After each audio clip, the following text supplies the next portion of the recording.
Kyiv was rocked by several explosions early on Sunday, the mayor of the Ukrainian capital said, a day after officials said troops had recaptured a swath of the battlefield city of Sievierodonetsk in a counter-offensive against Russia. Several explosions in Darnytskyi and Dniprovsky districts of the capital, Kyiv Mayor Vitali Klitschko wrote on the Telegram messaging app. Services are already working on site. More detailed information later. A Reuters witness saw smoke in the city after the explosions. The Ukrainian claim on Sievierodonetsk could not be independently verified, and Moscow said its own forces were making gains there.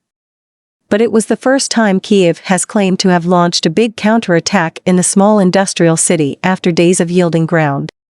Sievierodonetsk Mayor Oleksandr Stryuk said street fighting continued during the day on Saturday, with both sides exchanging artillery fire.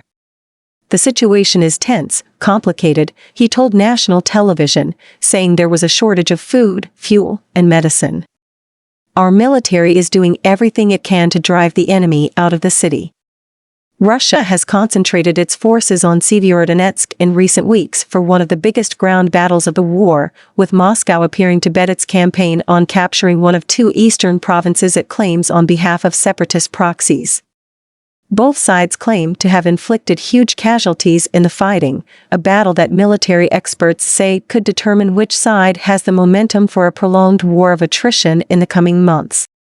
In the diplomatic sphere, Kyiv rebuked French President Emmanuel Macron for saying it was important not to humiliate Moscow.